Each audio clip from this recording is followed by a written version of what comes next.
Porque miramos al futuro. Porque cuidamos el pasado. Por la riqueza de nuestros pueblos y el talento que traspasa fronteras. Por la cultura que es infinita. Y el futuro de nuestro entorno.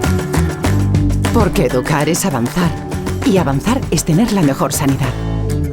Porque la solidaridad y la igualdad nos hacen fuertes. Por lo más importante. Andalucía, ponemos el acento en ti.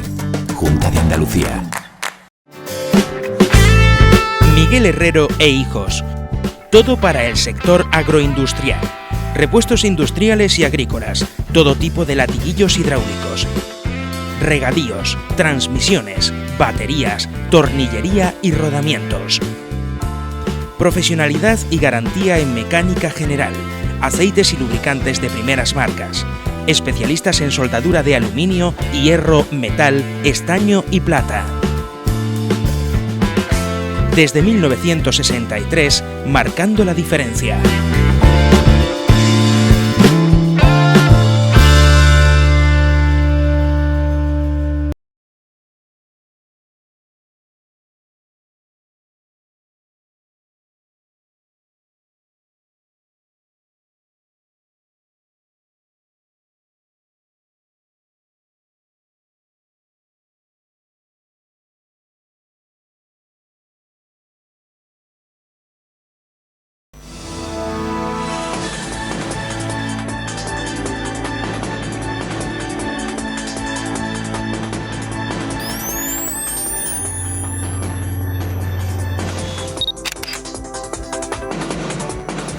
Muy buenas tardes, de nuevo les damos la bienvenida a En Foco, hoy desde la Hospedería de San Francisco, en Priego de Córdoba. Se trata de un antiguo convento franciscano del siglo XVI y una verdadera joya arquitectónica declarada de interés turístico. Desde este maravilloso enclave, hoy vamos a entrevistar a la alcaldesa de la localidad y expresidenta de la Diputación Provincial, María Luisa Ceballos, y en nuestra mesa de debate hablaremos sobre los fondos FEDER, con Sara García, Francisco Barbancho, Rafael Cobo y contando también con la colaboración especial de nuestro compañero Antonio Roldán. Agradecemos nuevamente a las 1.200 personas que nos elegisteis el pasado miércoles y les avanzamos que por petición suya de nuestros espectadores, que son los que hacéis posible que estemos hoy aquí, En Foco se emitirá a partir de ahora cada jueves a partir de las 8:30 de la tarde. También en atención a sus demandas vamos a incluir una nueva sección de preguntas de nuestros seguidores a nuestro invitado, de tal modo que hablemos de lo que realmente interesa a los ciudadanos de la comarca. Ya saben, pueden seguirnos a través de nuestra página web o nuestras redes sociales desde cualquier dispositivo que tenga conexión a Internet. Comenzamos repasando la actualidad de la semana. Antes de nada, señalar que la noticia que nos lleva hoy hasta Cabra, porque durante la tarde los vecinos han recibido la visita del presidente del Gobierno, Mariano Rajoy. Por motivos de tiempo no podemos ofrecerles en estos momentos las imágenes, pero mañana tendrán cumplida información en Actualidad Centro Andalucía y con mayor detalle la próxima semana aquí en Enfoco. Continuamos hablando de Cabra porque precisamente esta semana el Gobierno municipal del Partido Popular en el Ayuntamiento sacaba adelante en la sesión plenaria, con el apoyo de los grupos del Partido Socialista y Partido Andalucista, el proyecto de modificación de ordenanzas fiscales y precios públicos para el próximo ejercicio 2016, un borrador que recoge por segundo año consecutivo un descenso de la presión fiscal. Si bien el presente ejercicio este ahorro generalizado se marcó en un 5%, la merma para el próximo será del 0,4%, basada en el similar descenso registrado por el IPC entre los meses de agosto de 2014 y 2015. Aunque sin duda y al margen de la reducción del listón fiscal, la gran novedad se fija en la rebaja de dos impuestos que no pudieron revisarse en el presente ejercicio, concretamente el IBI de bienes inmuebles y las plusvalías por revalorización de la vivienda, que descenderán un 6 y un 15,8% de media respectivamente. Los populares justificaron esta medida en la bonanza financiera por la que atraviesa el Ayuntamiento, que ha permitido colocar a la entidad local dentro de los márgenes que plantea la legislación estatal para poder tocar los tramos locales de ambos tributos. Igualmente, el tinte social de esta propuesta queda de manifiesto en otra serie de bonificaciones, rebajas específicas e incluso exenciones de tasas para grupos o actividades concretas. Destacan el impuesto por apertura de establecimientos, que contará con una bonificación global del 25%. De igual forma, también se plantea plantean ventajas en las obras menores con impuestos o importes iguales o inferiores a los 3.000 euros de presupuesto, que el próximo año solo deberán corresponder con el 0,5% del importe de la intervención para cumplir con el impuesto de construcciones, instalaciones y obras. Otros precios públicos que se verán bonificados serán la recogida de basuras en establecimientos del sector sociosanitario, que bajan de los 129 euros actuales a los 3 euros por día de servicio, la bonificación del 50% del precio de las bovedillas o columbarios del cementerio municipal que se encuentren en máxima altura, o el 15% de descuento en uso o de instalaciones o inscripción en actividades para los abonados al Patronato Municipal de Deportes, entre otros. Pese a que estas medidas con las arcas dejarán de ingresar más de 1,1 millones de euros, 300.000 euros solo por el IBI, el regidor ha mandado un mensaje de tranquilidad a la población. Fernando Priego ha asegurado que ello no mermará en ningún caso los servicios públicos que se prestan desde el consistorio. Y la tensión se hizo presente en la sesión plenaria de Cabra durante el punto de ruegos y preguntas, en el que el portavoz socialista Jesús Rodríguez recriminaba al gobierno municipal que se mofara de la propuesta planteada en el pleno anterior sobre el cambio de denominación de la actual Ciudad de los Niños por Ciudad de la Infancia, con objeto de guardar concordancia con el lenguaje de género que defiende su formación política y que ya ha sido plasmada en algunos manuales y planes específicos de la Junta de Andalucía. El líder del Partido Socialista advertía a los miembros del Ejecutivo local que, a pesar de su desprecio, continuarán luchando por una sociedad igualitaria y justa, lo contrario de lo que aseguraba propician desde el Partido Popular con su actitud. Estas palabras molestaron de manera patente al regidor, quien dijo en nombre de su gabinete sentirse insultado y acusó a Rodríguez de tener poca talla política para representar con esos argumentos a los segabrenses que le han votado. El tono de la intervención aumentó, siendo varias las ocasiones en que el socialista interrumpió al alcalde para solicitarle respeto, mientras que Priego continuaba su alocución. Una polémica que, como ya se subrayó desde la bancada popular en la anterior sesión plenaria, no conseguirá que se cambie el nombre del mayor parque público de su provincia y de su naturaleza, sentenció el alcalde. También se dio luz verde en sesión plenaria y de forma unánime al convenio entre el consistorio y la eléctrica Endesa para coordinar el pago de ayudas municipales en relación con el suministro a familias en riesgo de exclusión, o a la moción para urgir a la Junta de Andalucía a destinar financiación para la ejecución de la autovía del Olivar, entre otros asuntos.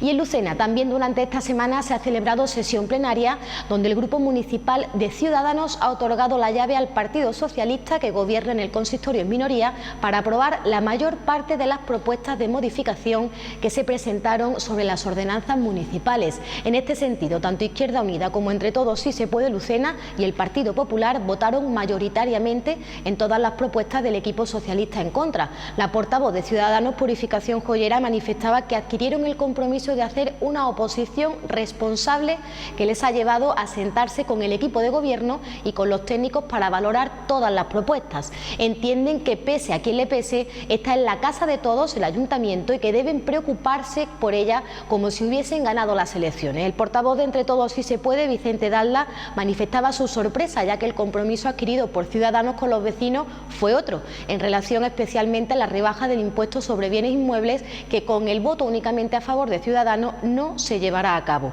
En cuanto al impuesto sobre construcciones, instalaciones y obras, el Pleno aprobó la reducción del 2,9%, únicamente con los votos del Partido Socialista y Ciudadanos. También se dio el visto bueno, con los votos a favor de Ciudadanos y Partido Socialista, a la modificación de la tasa por licencia urbanística. Por unanimidad se aprobaba la bonificación del 100% del impuesto sobre vehículos de tracción mecánica con una antigüedad mínima de 25 años, mientras que la propuesta de Entre Todos Sí Se Puede de rebajar el impuesto de vehículos, especialmente a los autobuses y camiones, en un 70%, con objeto de impulsar el sector del transporte, se denegó, y la propuesta de Ciudadanos de eliminar el coste por retirada de vehículos y considerar el servicio de grúa como municipal se aprobaba con el apoyo del Partido Socialista. También se daba el visto bueno a la supresión de la tasa por inspección de industria y establecimientos, a la modificación de la tasa por utilización privativa o aprovechamiento especial de dominio público por instalación de anuncios o elementos publicitarios, la modificación de la tasa por instalación de puestos, barracas y casetas de venta, para lo que se incluyeron además el pago de 3 euros por metro lineal de los vehículos que se posicionen en la vía pública a tal efecto, y la exención del pago a los partidos políticos, asociaciones y entidades. Precisamente en este último punto se producía la abstención del Partido Popular, porque no entendían por qué un partido político no ha de pagar igual que el resto de ciudadanos, en palabras de Paco Huertas, el portavoz del Partido Popular en el Ayuntamiento de Lucena. Igualmente se aprobaba la bonificación del 100% en la cuota tributaria por escaparates y vitrinas para aquellos sujetos que no tributen en el impuesto sobre actividades económicas, y la bonificación del 50% para personas físicas cuyo IRPF no supere los 40.000 euros de la tasa por realización de actividades administrativas con motivo de la apertura de establecimientos. Por último, el Partido Socialista daba su apoyo a la propuesta de Ciudadanos para la reducción del 50% de la tasa actual por ocupación de mesas o silla por parte de los establecimientos. Entre otros asuntos, el Pleno también aprobaba por unanimidad la nulidad del convenio al que el consistorio daba el visto bueno en la sesión plenaria del mes de septiembre, y por el cual la venerable Archicofradía de nuestro Padre Jesús Nazareno iba a recibir, fraccionada en 4 años, la cuantía de 40.000 euros para la ejecución y gestión del Museo La Santería, una manera de sentir. Tras el recurso impuesto a este acuerdo por el portavoz del Grupo Municipal de Entre Todos Sí se Puede Lucena, Vicente Dalda, y la advertencia en un informe redactado por el secretario general del Ayuntamiento señalando irregularidades en la tramitación del mismo, el Pleno aprobaba esta semana la nulidad del mismo. No obstante, el alcalde de Lucena, Juan Pérez, destacaba que se trabajará en un convenio nuevo teniendo en cuenta las modificaciones necesarias. También en Pleno se aprobaba por unanimidad una serie de medidas para defender el sector del olivar y su baja producción en los últimos años, instando para ello a la Junta de Andalucía y al Ministerio de Agricultura, Alimentación y Medio Ambiente a tomar medidas al efecto. Y también se aprobaban 2 proposiciones presentadas por el Partido Popular y referidas a las demoras en la construcción de la autovía del Olivar y de la nueva sede judicial del municipio. Todos los grupos municipales apoyaron instar a la Junta de Andalucía a que cree las partidas económicas necesarias para la ejecución de ambos proyectos en el próximo ejercicio económico de 2016. Se daba el visto bueno a la amortización de la plaza del arquitecto municipal, cuyo contrato había devenido indefinido al realizar tareas no correspondientes a su contratación, y finalmente será despedido y abonado con la cantidad de 10.000 euros. Y además, durante la sesión plenaria hubo un debate acalorado entre los portavoces a cuenta del cobro de los trienios solicitados por el alcalde Juan Pérez y los 2 tenientes de alcalde, José Cantizani y Manuel Lara Cantizani. Los portavoces de Izquierda Unida, Entre Todos Sí se Puede y Partido Popular señalaban la legalidad de la solicitud, pero destacaban que es poco ético e inmoral solicitarlos en tiempos de crisis. Por su parte, Juan Pérez insistía en que es un derecho público y en que no hay ningún funcionario en España que deje de cobrarlos.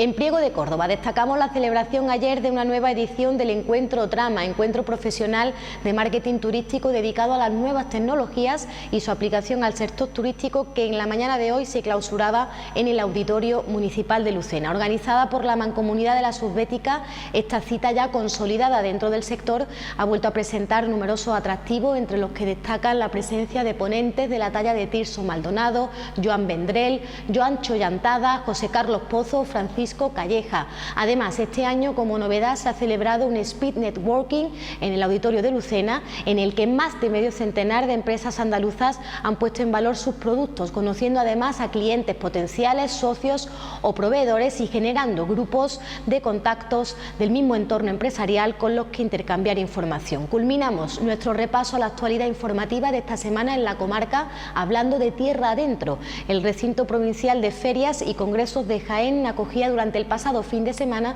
la 14ª edición de la Feria de Turismo de Andalucía, que lleva este nombre. Este evento se ha convertido en los últimos años en una de las ferias de turismo interior más importantes de España, reuniendo a un público cada vez más interesado en buscar destinos con encanto alejados de la costa.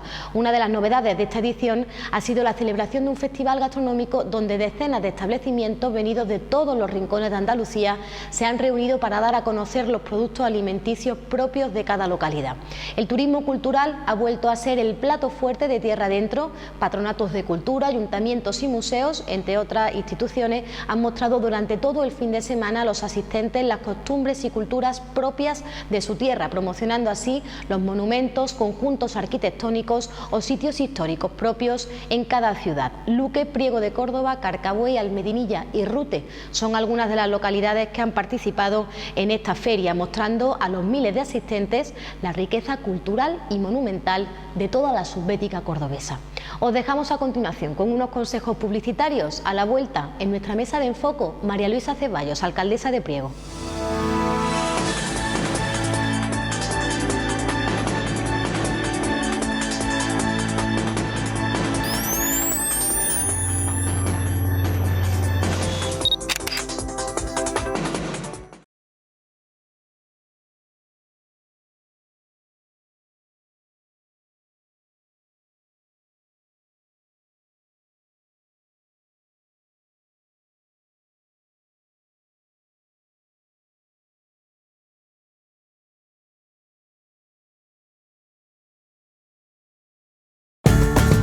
Porque miramos al futuro. Porque cuidamos el pasado. Por la riqueza de nuestros pueblos y el talento que traspasa fronteras. Por la cultura que es infinita. Y el futuro de nuestro entorno. Porque educar es avanzar. Y avanzar es tener la mejor sanidad. Porque la solidaridad y la igualdad nos hacen fuertes. Por lo más importante. Andalucía. Ponemos el acento en ti. Junta de Andalucía.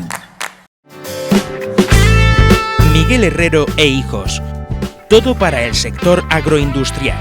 Repuestos industriales y agrícolas. Todo tipo de latiguillos hidráulicos. Regadíos, transmisiones, baterías, tornillería y rodamientos. Profesionalidad y garantía en mecánica general. Aceites y lubricantes de primeras marcas. Especialistas en soldadura de aluminio, hierro, metal, estaño y plata. Desde 1963, marcando la diferencia.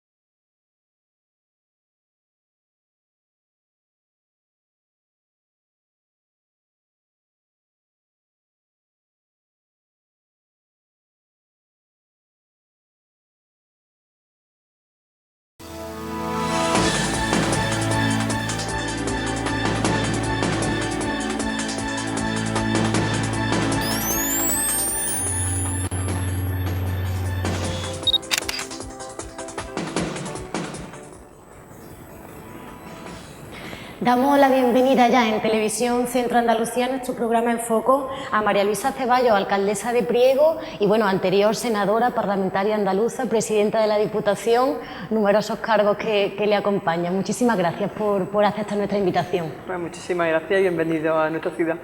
Bueno, antes de nada, maravilloso enclave en el que nos encontramos, esta hospedería de San Francisco del siglo XVI, si no me equivoco, ¿verdad? Sí, la verdad es que es un auténtico lujo el estar en esta casa, que para los prieguenses no solamente por la cercanía de la iglesia de San Francisco, que como bien sabéis además se encuentran las imágenes más representativas y más devotas de todos los ciudadanos de nuestra ciudad, como es tanto el Nazareno de Priego como en la columna, lo digo porque hay muchísima rivalidad entre las dos cofradías y la verdad es que bueno, ya sabéis que Priego es una ciudad monumental y como siempre pues sorprendiendo en cualquier enclave y este lo conoce poca gente. Hablemos de demandas históricas para los prieguenses. Ha sido una grata noticia la colocación de la primera piedra del cuartel de la Guardia Civil, ¿no? La pasada semana, si mal no recuerdo. La verdad es que sí. La verdad es que cuando realizan algo así como esa primera piedra o la licitación de todo el proyecto, pues yo que lo contaba el día de la inauguración, o sea, son 15 años. 15 años son muchos años. Yo llegué a la política en el año 99 como concejal y además ni siquiera estaba en primeros puestos de salida, fue de estas cosas que ocurren en política algunas veces. Y bueno, pues al año siguiente fue cuando se comenzó todo el tema del trámite ya casi definitivo del cuartel. Yo sé que se había reivindicado desde hacía mucho tiempo, tenemos un cuartel de la dictadura de Primo de Rivera, es que estamos hablando ya de datos centenarios, ya no estamos hablando ni siquiera de épocas recientes. Y bueno, pues pusieron esta primera piedra después de un largo proceso de licitación y sobre todo con muchísimos problemas urbanísticos. Lo hemos conseguido después de muchas visitas a Madrid y en la época en la que menos inversiones por la situación gravísima de crisis económica que hemos vivido. Para nosotros ha sido un triunfo, lo he dicho siempre, de todo el mundo, principalmente de todos los concejales y de los delegados del Gobierno, en este caso de la Junta, que apostaron por este tema. Delegados de Gobierno, quiero decir, del Gobierno central en Andalucía, que han sido los representantes del Gobierno central en esta materia. Así que bueno, ya está la primera piedra puesta. Ya por fin tenemos, bueno, la licencia se le dio por parte del Ayuntamiento en el mes de julio y está la empresa, en este caso, que ha salido de la licitación, que se han presentado 74 empresas, tenemos que decirlo así, y bueno, pues comenzará la obra, imagino que en este mes próximo. Y no obstante, sí existen otras actuaciones que también han sido demandadas por los plieguenses, que están pendientes de resolver el tema de las vías de comunicación o particularmente la finalización de la A333. ¿Cómo se encuentran actualmente esos proyectos? ¿Qué actuaciones se van a llevar a cabo? Bueno, pues ahora mismo no se encuentra. La verdad es que sufrió una paralización tremenda en el año, alrededor del año 2009-2010. Lo cierto es que hubo una promesa por parte de la consejera en su momento, de Concepción Gutiérrez, hace ya casi 10 años, porque los años pasan rápido, en el cual pues se determinó que nunca se iba a finalizar, que nunca se iba a parar las diferentes fases de esa carretera. Para nosotros la A333, que para muchas personas, imagino que además de la subética cordobesa, pues no tienen una asiduidad en su utilización, pero lo cierto es que esa era nuestra carretera de conexión tanto con Córdoba como con Granada, como con Jaén y con Madrid. Estamos hablando de una vía de comunicación fundamental, que además llegó a ser carretera nacional y que une prácticamente lo que la carretera en un principio era Archidona, iba desde Archidona hasta Alcalá, quiere decir que estamos hablando de una carretera con muchísimo trayecto. Lo que estamos hablando de que esta carretera, pues al día de hoy queda un tramo, pero ese tramo es importantísimo hasta llegar a la población de Priego, pasa por un desfiladero precioso para ir de paseo, pero malísimo para el transporte de mercancías. No sabemos nada, estamos en espera de que la Junta de Andalucía en los presupuestos se le ocurra terminar la licitación de esta carretera y lo cierto es que bueno, pues queda el último tramo, son alrededor de unos 6 millones de euros y lo cierto es que hasta ahora pues nada. Y además esa carretera atraviesa nuestra ciudad, que ya es bastante complicada a nivel de tráfico, pero lo cierto es que nuestra vía central, lo que supone la carrera de las Monjas y todo el sistema central, es la misma carretera, lo que supone que el tráfico de mercancías pasa por el centro de una ciudad difícil por la situación que tiene y por la estructura de ciudad histórica que mantiene. Queda entonces como uno de los proyectos pendientes. Sí, el día que empezase en esa carretera yo me puedo ir tranquilamente, de verdad. Para mí sería el reto superado porque es fundamental para el desarrollo económico. Y hablando precisamente de tráfico, la semana pasada en nuestro programa En Foco estuvimos hablando de los planes de movilidad urbana sostenible y de la falta de aparcamiento que se presentan en la mayoría de los municipios de la comarca. En Priego también tienen ese problema. La situación del aparcamiento que hay previsto en los bajos del Instituto Carmen Panteón, ¿cómo se encuentra ese proyecto? Bueno, pues ese proyecto es un proyecto muy complicado. Es un proyecto que se inició con una reivindicación que teníamos todos. Como he dicho, en Priego faltan aparcamientos.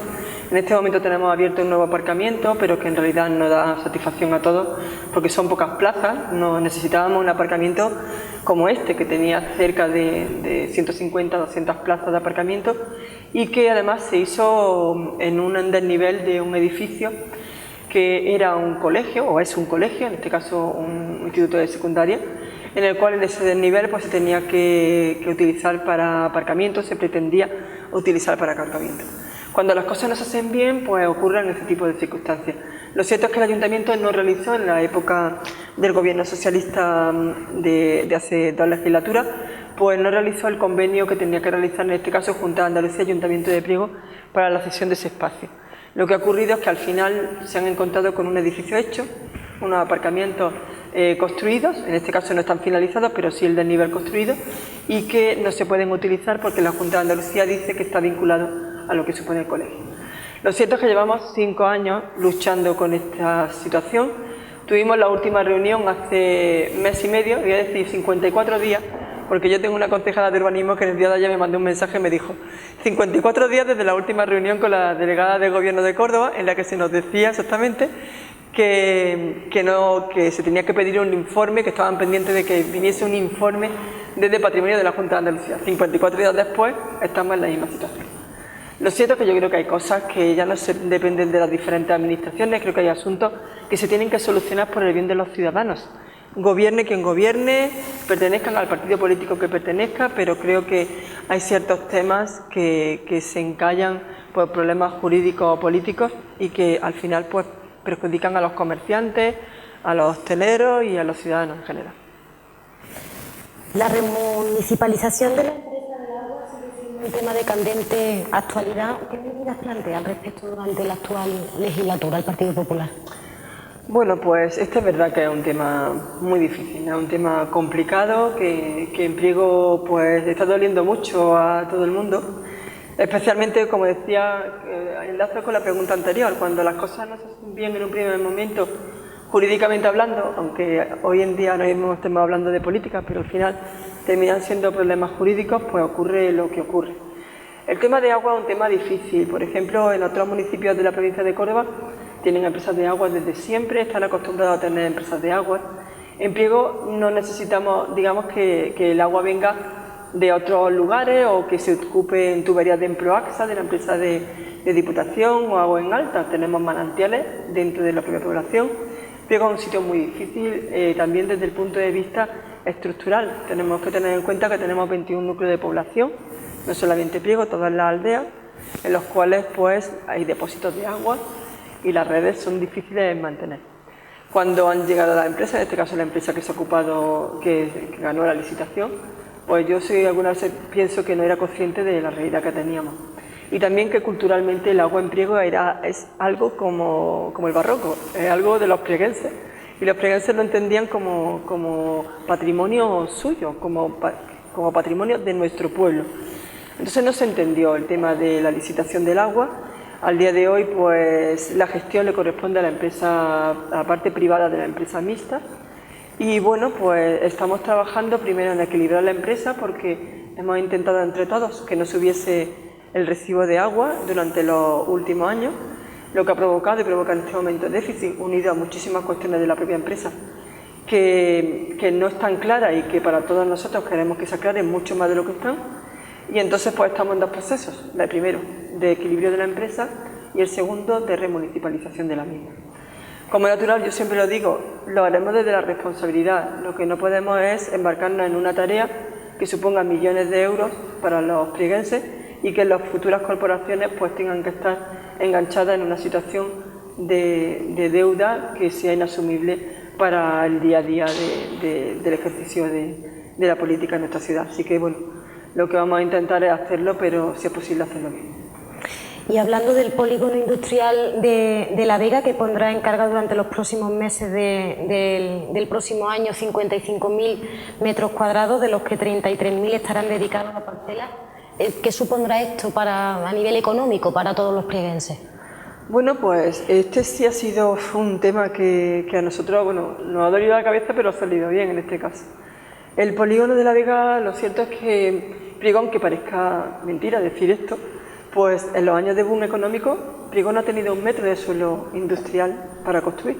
En la mayoría de las poblaciones, en Lucena, en casi todos sitios, lo que teníamos es metros de suelo que no podíamos vender. Aquí no teníamos metros de suelo porque no había, y las parcelas que había eran privadas, llegaron a unos niveles económicos de petición de compra y venta que eran insostenibles ni rentables para cualquier empresa. Eso ha hecho pues que en los años del boom no tuviésemos desarrollo industrial y que muchas empresas se han tenido que ir fuera. Nosotros lo que hicimos es, si a pesar de que no era el sitio que más nos podía gustar a la hora de construir, pues ampliar lo que teníamos. Y en la legislatura anterior decidimos que aquello que estaba recalificado urbanísticamente apostásemos por él. A través de la empresa de Grupo 5 de la Diputación de Córdoba, pues planteamos la posibilidad de hacerlo. y bueno, en este momento se está construyendo.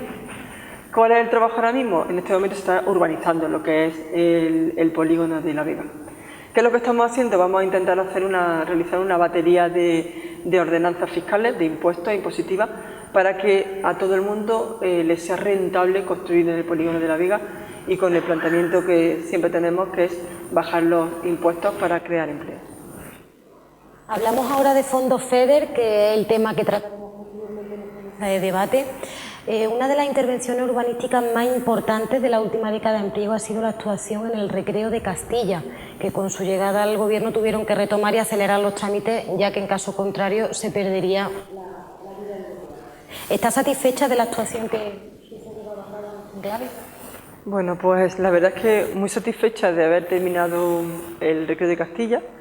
Nos costó sangre, sudor y lágrimas, eso sí que es verdad, que es para contar un libro. Cuando nosotros llegamos estaba finalizado el plazo hasta de licitación y de ejecución. Tuvimos que ir, pedir en todas las puertas del Ministerio que nos dejasen prorrogar aquello. Y bueno, hoy el jardín está terminado. Aquello era un proyecto muy ambicioso de muchos años atrás. Había comenzado en el año 2002, 2001, 2002, 2002 más o menos. Y que era una actuación integral en un espacio muy grande, un espacio que abarcaba proyectos por importe de casi 9 millones de euros, 8 millones y medio de euros. Todo aquello se fue restringiendo y limitando y dividiendo los proyectos, y lo que hemos hecho ha sido los jardines del Recreo de Castilla, que yo les invito a todo el mundo a que los visite, ¿eh? Es de esos enclaves que no se los espera uno. En Priego hay muchos sitios que no se los espera cualquier visitante, pero el Recreo de Castilla no lo conoce mucha gente y merece la pena, sobre todo en verano. En invierno hace bastante frío, pero en verano se pasa, es un sitio magnífico para pasear. Lo hemos hecho a través de los fondos FEDER. Unido a esto había otra serie de actuaciones, entre ellas el Museo Arqueológico, el Molino de los Montoros, que en este momento pues no pudimos hacerlo con fondos FEDER y que estamos iniciando su construcción. Lo hemos hecho una parte, hemos trabajado en fondos de Diputación de Córdoba a través de planes provinciales con el Ayuntamiento de Priego. Yo creo que el fondo FEDER es uno de los mejores recursos que tiene una población para el desarrollo como ciudad, como lo que tú quieras que tu ciudad sea en los próximos años. Y este proyecto era un proyecto de ciudad, un proyecto integral, porque tenemos una parte importante, como en la mayoría de las ciudades históricas y patrimoniales, que se quedan un poco en el olvido, y toda esa zona de Priego se quedó un poco en el olvido. Es una mezcla de agua, de piedra, que tendremos que seguir en las próximas corporaciones, porque es un trabajo de muchos años a través de fondos europeos o de cualquier otro. Está terminado, finalizado, inaugurado, y la verdad es que es un espacio entrañable para nosotros. Y en los fondos FEDER y la próxima convocatoria estaban barajando la posibilidad de intervenir en la calle Río. Sí, bueno, ya saben que los fondos FEDER ahora no es tan fácil como el planteamiento anterior, porque suponen un proceso muy participativo, en el cual pues se están realizando las primeras mesas de trabajo, se han pedido también las aportaciones y tienen un objeto distinto del anterior, que tiene que tener un aspecto de desarrollo integral en el que abarque desde nuevas tecnologías hasta el tema de eficiencia en el tema de agua, que es por lo que llevábamos este proyecto adelante, y que tengamos un proyecto integral, como decía con anterioridad. Se está trabajando con una empresa, estamos en la segunda mesa de debate ya, y bueno, para nosotros ese proyecto es un proyecto que si no se hace con fondos europeos es muy difícil que se acometa. La calle del Río es una calle que bueno, está aquí Rafa, que es historiador y que lo puede conocer mejor, pero que los datos que tenemos de apertura total de la calle finalizaron en los años 20. Quiero decir que se terminó de cerrar la calle, que era un río, como se dice por su nombre de calle El Río, y que terminó cerrándose en los años 20 del siglo actual. Desde entonces nunca se ha llegado a abrir completamente esa calle. Lo que quiero decir es que nos podemos encontrar de todo, ¿no? Ha habido arreglos parciales, pero nada más. Si no se consigue hacer con un proyecto de fondos europeos, nunca se va a poder hacer de forma integral. Porque podéis entender que si alguien conoce la Fuente del Rey de Priego y ve lo que es la Fuente del Rey, ese agua es el sobrante del consumo que tienen los prieguenses. Quiero decir que existe y sigue existiendo una bomba de agua auténtica en el centro de nuestra ciudad, que discurre a través de la calle Río. Lo que quiere decir es que cuando se comience a actuar, tienes que actuar entubando desde el principio hasta la finalización de la calle.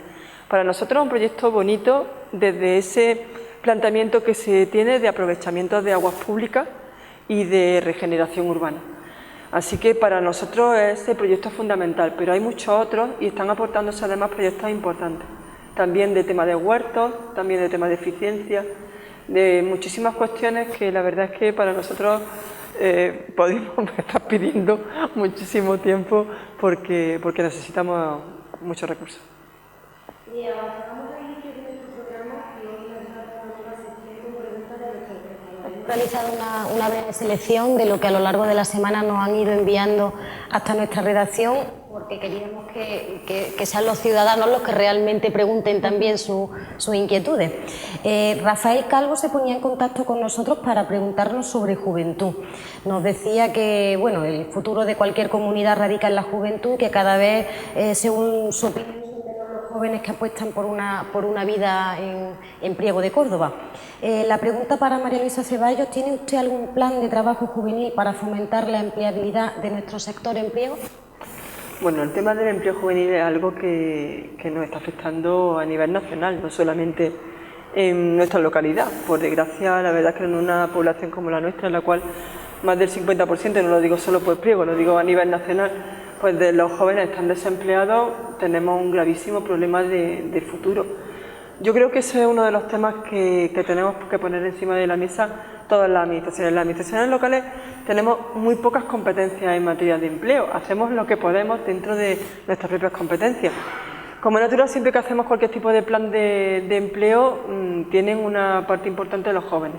En este caso, bueno, pues trabajamos con el empleo a menos de 30, hemos estado trabajando en los últimos años, y trabajamos un poco en el tema de formación, porque nos encontramos con un sector de jóvenes con muy buena formación, que son este sector de jóvenes que por desgracia nuestro país está perdiendo y que se están yendo al extranjero en los últimos años, y que yo espero que cuando remonte la situación económica vuelvan a su casa, principalmente porque no podemos perder a toda esa gente que es el futuro de este país. Y luego tenemos otro, lo digo ya como alcaldesa de mi propia experiencia, que es un sector de jóvenes que dejaron sus estudios en el boom del ladrillo, fundamentalmente, y que prácticamente con 15 y 16 años la mayoría no estudiaron ni la ESO.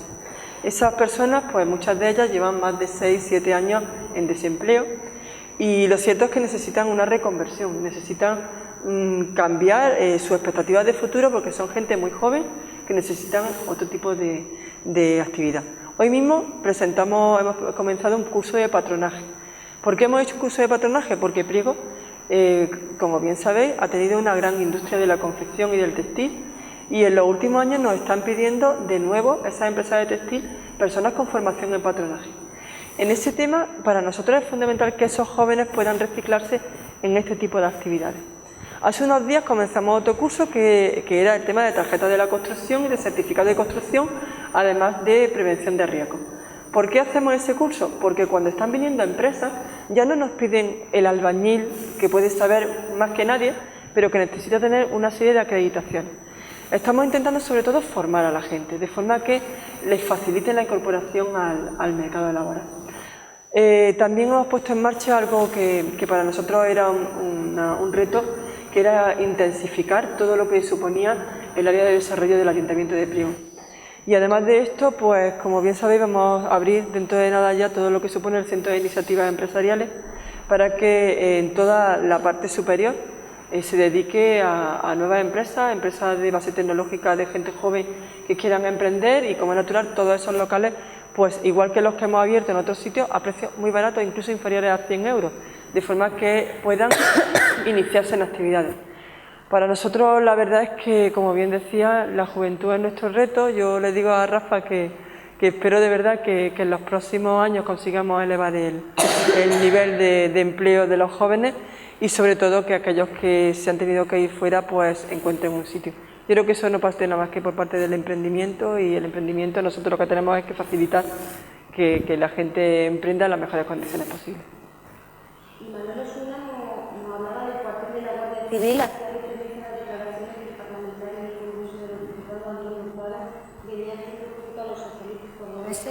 de que el nuevo cuartel no se hacía al no haber partida adjudicada dentro de los presupuestos para ello. Bueno, pues la verdad es que esa ha sido una de las actividades políticas de los últimos meses que más me ha sorprendido. Y me ha sorprendido, yo lo puedo entender de personas que no tengan experiencia política, pero no lo puedo entender con personas con trayectorias largas desde el punto de vista político como Antonio Hurtado o otros compañeros del Grupo Socialista, del Partido Socialista. El cuartel de la Guardia Civil, estamos hablando de un país serio. España es un país serio, un país en el cual cuando hace estos últimos años, como es natural, no teníamos partidas presupuestarias y yo era la primera que lo he dicho siempre, que mientras que no supiese de dónde venía el dinero, no me creía absolutamente nada, sea del partido político que sea. Y prácticamente a finales del año 2014 fue la primera vez que la delegada del Gobierno, Carmen Crespo, vino y nos aclaró de dónde venían las partidas presupuestarias, que no es de la partida presupuestaria que decía Antonio Hurtado, que es la de arreglos, conservación de cuarteles de la Guardia Civil, sino que es las partidas que tiene el Ministerio de Interior a través de Seguridad del Estado.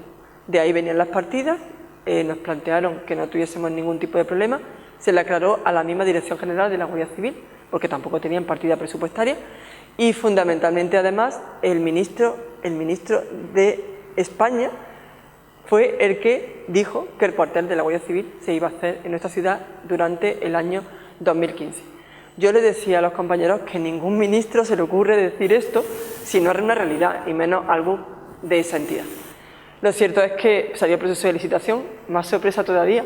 Yo les decía a los compañeros, todos estamos en un ayuntamiento, no estoy hablando ya del ministerio o de una comunidad, en un ayuntamiento, en el cual ningún interventor nos deja sacar un proceso de licitación, y tú lo conoces también perfectamente como letrado que eres, sin un certificado de intervención que te diga que hay disponibilidad presupuestaria. Es que sería una ilegalidad de pena de prisión directamente. De forma que, bueno, ya se licitó como natural con su partida presupuestaria. Y bueno, yo lo que tengo que decirles es que hay veces que tenemos que empujar al mismo sitio, y que empujar es empujar entre todos, y que una sociedad no se puede llevar por intereses de unas partidas y por otros cuando hay temas tan importantes en juego. Yo lamento mucho ese tipo de declaraciones. Creo que lo que tenían que haber dicho es que animábamos a que comenzase lo más pronto posible el cuartel de la Guardia Civil en beneficio de los preguenses, y no que era una falsedad y una mentira, como llegaron a decir. Y por último, una de las preguntas que nos hace otro de los espectadores, José Jesús Ordóñez, sobre la posibilidad de sacar a concurso público la Plaza de Toros, ya que asegura que hay empresarios interesados. Nosotros no vamos a sacar ahora mismo concurso en la Plaza de Toros. Yo soy de la opinión, tenemos además una comisión taurina que funciona bien, Rafa, la comisión. Y la Comisión Taurina decidió trabajar de forma seria en la Plaza de Toros. La Plaza de Toros no solamente es una plaza de toros, es un lugar que queremos poner en explotación también desde el punto de vista económico. Se tienen que hacer todo tipo de actividades que se puedan hacer en un espacio al aire libre, porque tenemos que utilizarlo. Se ha invertido muchísimo dinero público en terminar esa plaza, en este caso, rehabilitar la centenaria Plaza de Toros de Priego. Y nosotros la verdad que vamos a trabajar despacio y con los pies en el suelo. Creo que la empresa taurina que ha llevado la plaza, en este caso en el último año, ha funcionado bien, y ha funcionado bien a la hora de las corridas de toros que se han dado, y nosotros en ese momento no vamos a sacar la plaza a concurso, por lo menos a corto plazo. De verdad que creo que primero hace falta trabajarla bien, ver lo que estamos haciendo, y no es nuestra intención. Y un par de preguntas más antes ya de dar paso a nuestro invitado a que formulen la pregunta que tienen preparada. ¿Qué destacaría como presidenta de la Diputación Provincial? Esa pregunta me ha cogido de sorpresa, ¿eh? Nosotros intentamos, y creo que eso ha quedado en la Diputación, intentamos que la Diputación fuese una entidad más abierta. La Diputación estaba muy lejos de Córdoba, y fundamentalmente de la vida de Córdoba, y de los cordobeses en general. La Diputación, lo primero que realizamos es un cambio de actitud ante todas las cosas y de transparencia. Y quieran o no, saben perfectamente, incluso los compañeros que ahora gobiernan la Diputación, que la mayoría de los programas en este momento se hacen de forma equitativa, con distribuciones completamente distribuidas, valga la redundancia, en arreglo a población, a nivel de desempleo, todos los recursos que se están distribuyendo. Creo que se ha hecho de forma coherente, equitativa, y todos los municipios saben perfectamente que se ha trabajado en una buena línea. Durante estos años yo creo que la Diputación, el principal valor ha sido que ha estado al lado de los temas sociales. No solamente asociaciones, colectivos, en todos los municipios. Estamos hablando desde residencias de ancianos, estamos hablando de cualquier tipo de asociación vinculadas con el tema de discapacidad, estamos hablando de colectivos de todos los colores y de todos los tipos, en los cuales la Diputación se ha acercado. Si no llega a ser por la Diputación en muchos de estos casos, tengo que decir que esas asociaciones, que esas residencias se hubiesen terminado cerrando, fundamentalmente porque en los últimos años se pararon, sobre todo, los ingresos de muchas de ellas. La Junta de Andalucía dejó de realizarles los ingresos correspondientes que tenían que hacer para mantener sus propias estructuras, y creo que ahí lo ha hecho bien la Diputación, estando al lado de los que más lo necesitaban en la provincia de Córdoba. Pero yo creo que la imagen de la Diputación como entidad abierta al ciudadano, de dar a conocer lo que era la Diputación y sobre todo el conveniar con prácticamente todos los colectivos, asociaciones y la vida de Córdoba, es lo que más me ha alegrado de la gestión durante estos años.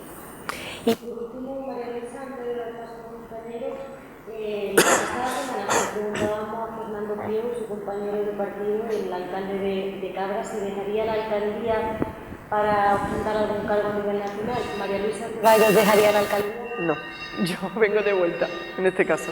Yo ya dije, yo he sido una privilegiada de mi partido, he tenido representación autonómica, he estado en representación nacional, dejé el Senado para ser alcaldesa de mi pueblo, y en la legislatura pasada pues compatibilicé con la presidencia de la Diputación. Yo en esta legislatura yo soy alcaldesa de mi pueblo, no voy a dejar la alcaldía para ir a ningún lugar a nivel nacional, como le preguntaste ya a Fernando, que tiene un gran futuro político, por cierto. Sellado. Sí, totalmente.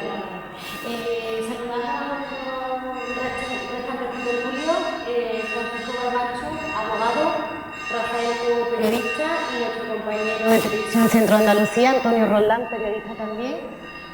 Adelante cada uno con la pregunta que quiera formular a la alcaldesa. Buenas tardes, alcaldesa. Yo ya, una vez expuesta a la realidad de tu pueblo, que hemos podido comprobar, yo suelo venir con cierta frecuencia, pero una vez más, cuando hemos venido hoy, pues hemos podido comprobar el estado en el que está. Tú desde dentro tienes conocimiento pues de las ciertas carencias que pueda tener, de los proyectos que hay a corto, medio y largo plazo, de esta magnífica noticia de la primera piedra del nuevo cuartel de la Guardia Civil. Por lo tanto, la realidad del pueblo como alcaldesa pues ha quedado bastante bien definida. Entonces yo quiero hacer una pregunta algo más política, más en el fondo de los partidos.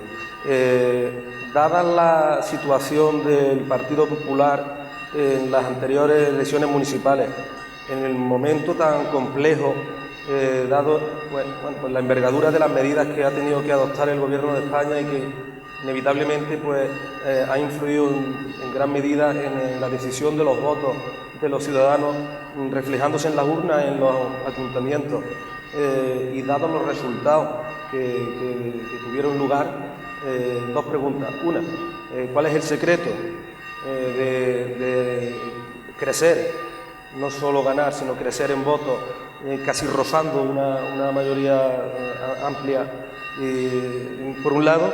Y segundo, ¿cómo se gobierna, dada esa mayoría simple, para poder llevar a cabo pues, la aprobación y sacar adelante pues, medidas tan importantes como algunas de las que acabas de exponer?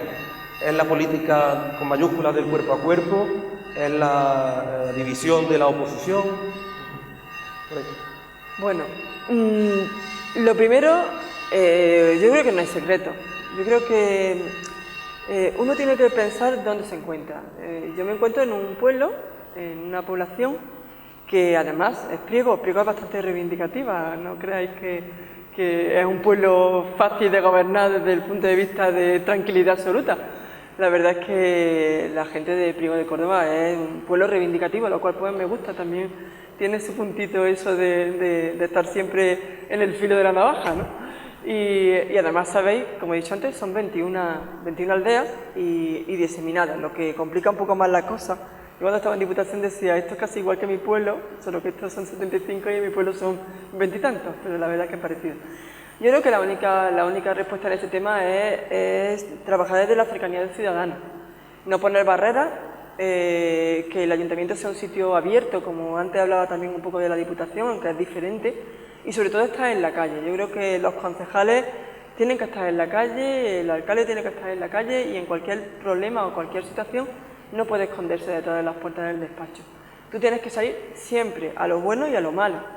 Y hay veces que tiene uno que dar la razón y otras veces pues que la puede uno tener. Pero yo creo que lo primero es trabajar con humildad, saber que cuando te equivocas y sobre todo pues tener un proyecto político y especialmente explicarlo a los ciudadanos de la mejor manera posible.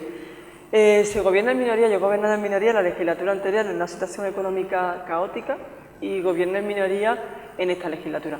Gobernar en minoría no es fácil y aquí, igual que digo que son reivindicativos los ciudadanos, no te cuento ya los partidos políticos, quiero decir que los partidos políticos y los plenos son animados, ¿no? Tengo que decir de esa manera. Y lo cierto es que yo creo que la única manera de gobernar en minoría es hablar muchísimo con el compañero que tienes al lado y que nunca, desde que te levantas por la mañana hasta que te acuestas por la noche, olvides que estás en minoría. Quiero decir que en muchos casos a lo mejor te apetece decir las cosas de una manera o te apetece pues mandar desde el punto de vista del imperativo de palabra. Y creo que lo que tenemos que saber es que gobernando en minoría todo se tiene que acordar y todo se tiene que pactar. No hay otro secreto. Buenas tardes, alcaldesa. Pues Francisco, y parece que me ha leído a mí lo que iba a preguntar, porque precisamente, pese a gobernar por segundo año en minoría, mayoría minoritaria en este caso, pero hemos asistido prácticamente desde julio a un caldo de cultivo un poco extraño. Yo personalmente nunca había asistido a plenos con esa intensidad, descalificaciones, interrupciones en los turnos de palabra. ¿Qué le pasa al Ayuntamiento de Priego, a la corporación? Porque verdaderamente para proyectos de tal envergadura como el de la calle Río, que todos debemos de remar en la misma dirección, y vemos un panorama tan caldeado como está Priego ahora mismo, continuos comunicados de prensa, réplicas a réplicas de contrarréplicas y una actividad política frenética, ¿qué ocurre en Priego y qué haría falta para que precisamente todos remásemos en la misma dirección y sobre todo guardar un poco las formas, porque hay determinados comportamientos que yo creo que nada benefician a lo que es una corporación? Sí, yo estoy totalmente de acuerdo contigo. Sabes además que no es mi forma de trabajar, yo soy la que peor lo paso en esas situaciones y además se me nota. Y lo cierto es que, bueno, yo lo primero que creo que es como, en Priego es como si todavía no se hubiesen terminado las elecciones, por lo menos yo lo veo desde dentro a lo mejor, pero me da la impresión como que no se han terminado las elecciones. Yo creo que los partidos, y tampoco ayuda el que estemos ahora también otra vez en elecciones y que además uno de los candidatos, bueno, pues también sea de nuestra ciudad. Yo creo que se tienen que estabilizar las cosas y debemos de dividir entre cuál es el bien de tu propio pueblo, cuáles son las necesidades de nuestro pueblo y todo lo que además que pueda ser política nacional.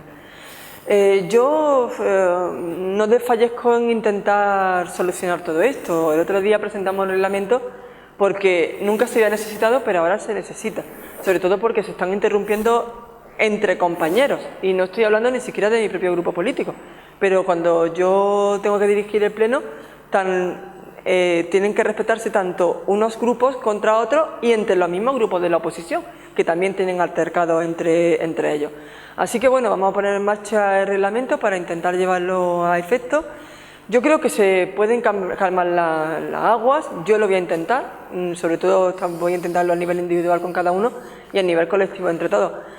Yo creo, y lo he dicho en el pleno, incluso públicamente, creo que los ciudadanos no están hoy por la labor de ese tipo de discusiones sin ningún tipo de contenido, porque tampoco estamos discutiendo temas serios o importantes que le afecten al día a día a esa gente joven que no tiene trabajo o cosas importantes de nuestra ciudad. Y bueno, yo espero poder remar al mismo, de forma unísona todos los que estamos allí.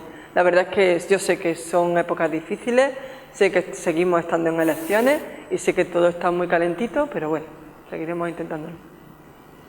Continuando con la línea política de las preguntas de mis compañeros, yo no me voy a salir, pero sí nos vamos a ir a otra esfera, que es la que usted ya conoce del ámbito provincial. Hemos asistido a un periodo de la vida política de María Luisa Ceballos que podríamos definir de frenético en estos últimos 4 años, desde verano 2011 hasta el pasado verano, con miles de kilómetros a las espaldas, y supongo que SIDA tiene que marcar mucho la vida política y sobre todo la visión que una persona, sobre todo un cargo público, puede tener de la actualidad y de la realidad, ya no solamente de la localidad en la que gobierna, sino también de la provincia que la cobija. Precisamente con la perspectiva que dan estos meses que han pasado desde el cese de esa actividad frenética en Diputación de Córdoba y entendiéndola como buena entendedora de lo que Antonio Ruiz, alcalde de Rute y presidente de la Diputación, puede estar viviendo en estos momentos, sobre eso va mi pregunta. ¿Cómo valora los primeros compases del gobierno socialista en la Diputación de Córdoba? Y una curiosidad más que una pregunta, ¿cómo sienta que se inaugure algo que ha trabajado uno y no lo inaugure uno? Bueno, eso le pasa a todo el mundo, ¿eh? La verdad es que prácticamente los proyectos casi nunca son de 4 años y casi siempre duran más. Hombre, a uno le duele algunas cosas, ¿no? Sobre todo aquello que lo ha vivido de forma más intensa o aquello en lo que tenía más cariño de poder inaugurar. Yo tampoco soy muy dada al tema de inauguraciones, prefiero impulsar proyectos y que verlo en realidad que luego lo de la inauguración. Pero la verdad es que, bueno, es verdad que la Diputación, no quizá por la Diputación, sino porque consigue tener esa visión de la provincia, las necesidades de uno y de otro, y la diversidad tan tremenda que tiene la provincia de Córdoba. No somos, muchas veces cuando vivimos tan lejos, no conocemos otras realidades, todos creemos que nuestro pueblo es el mejor. Yo como alcaldesa voy a decir que el mío es el mejor, pero bueno, la verdad es que todos creemos que nuestra propia realidad tenemos los que tenemos más problemas, somos los que tenemos mejor patrimonio, pero la verdad es que la riqueza de la provincia de Córdoba es increíble. Yo a Antonio Ruiz le dije cuando tomó cargo en este caso, bueno, pues le dije que iban a tener 4 años muy intensos, que en este caso me alegraba por él como persona, pero que supiese que se tenía que despedir de todo, que el llevar una alcaldía y el llevar la Diputación de Córdoba, pues lo cierto es que como bien decía, la verdad es que es más que intenso, es mañana, tarde y noche, y si quieres dedicarte a las dos cosas, desde luego se acabó tu vida personal, tu vida privada y todo lo que te puedas imaginar. Bueno, pues yo creo que los primeros meses le ha costado arrancar, han estado un verano bastante parado, sobre todo, yo ya lo digo desde el otro punto de vista, nos ha costado mucho sacar proyectos que eran importantes como el plan de cooperación, de forma que estamos terminando y haciendo y ejecutando obras en los 3 últimos meses, que nos vamos a volver locos en las propias administraciones, y algunos de los proyectos que vamos a tenerlos que retrasar hasta el mes de marzo. Creo que, quiera o no, la propia estructura de la Diputación podía haber sido más ágil, pero imagino que sus propios debates políticos le han hecho llegar a esta situación y se ha dilatado en el tiempo. Yo les pido agilidad en la presentación de proyectos, agilidad en la resolución de iniciativas y, como he dicho anteriormente, que por lo menos se cumplan los parámetros de igualdad que llegamos a tener en la Diputación. Yo os pongo un ejemplo claro, ¿no?, sobre este tema. En materia de aldeas o en materia de caminos, que nosotros ahora mismo tenemos el doble de ingresos de los que teníamos antes, pero los tenemos porque tenemos más de 21 aldeas, mientras que anteriormente teníamos el 50% del presupuesto se distribuían en municipios que no tenían aldeas o que tenían 1 o 2 aldeas. Nuestro hecho diferenciador es el tener más de 20 aldeas y en este caso nuestro incremento es proporcional y de la misma manera tienen ese mismo incremento La Carlota y Fuenteovejuna, que tienen también un número importante de aldeas. Exactamente igual, con el mismo criterio, pues podemos hablar del tema de caminos o de cualquier otra actuación. Yo también le requeriría, en este caso, si me dejas, ya que tenemos imagen pública, que se acuerden un poquito más de los municipios mayores de 20.000 habitantes, porque siempre se pone, y era una de las reivindicaciones y discusiones importantes en la Diputación, que se decía siempre, es que la Diputación es para los municipios menores de 20.000 habitantes. Yo siempre he dicho que ¿dónde está escrito esto? Lo cierto es que la realidad de la provincia de Córdoba no es la realidad de Málaga o de otras poblaciones en las que existen muchísimos municipios de más de 50.000 habitantes. Estamos hablando que todos los municipios de la provincia de Córdoba son de menos de 50.000 habitantes, incluido Lucena. Municipios que tienen muchísimas necesidades y que también se tienen que ver, sobre todo, cubiertos económicamente por la Diputación de Córdoba. Y tampoco entiendo que poner una línea de esa manera, de forma que el que tiene 20.000 y algo habitantes o 21.000 habitantes pueda tener acceso a recursos y el que tiene 19.999 no pueda tener acceso a recursos. Quiero decir que esa línea separa y diferencia, en este caso, y realiza un agravio importantísimo entre unos habitantes y otros por 200, 300 o 400 habitantes.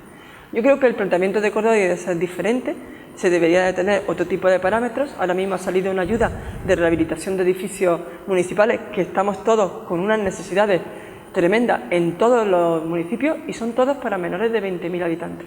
Y yo me pregunto, ¿por qué mi municipio, que tiene en el núcleo principal alrededor de unos 21.000 habitantes y que tengo muchísimos edificios que se me están cayendo y que no tengo ya ayudas de ningún sitio, porque antes venían ayudas de gobernación de la Junta de Andalucía, ¿por qué yo no puedo tener acceso al mismo? Mis ciudadanos tienen que tener los mismos derechos que los demás municipios, porque además tenemos prácticamente los mismos ingresos en volumen de población. Pues María Luisa, llegamos al final de esta entrevista. Nos quedamos con el mensaje lanzado al equipo que gobierna ahora la Diputación Provincial y sobre todo pues deseamos que los próximos 4 años en Priego reine la calma en las sesiones plenarias para poder realmente debatir de lo que les interesa a los ciudadanos, que por eso les han votado. Muchísimas gracias por encontrarse aquí con nosotros, por aceptar la invitación y esperamos en algún otro programa contar con su presencia. Y nosotros volvemos en unos instantes después de la publicidad para hablar en nuestra mesa de debate sobre los fondos FEDER. No se muevan.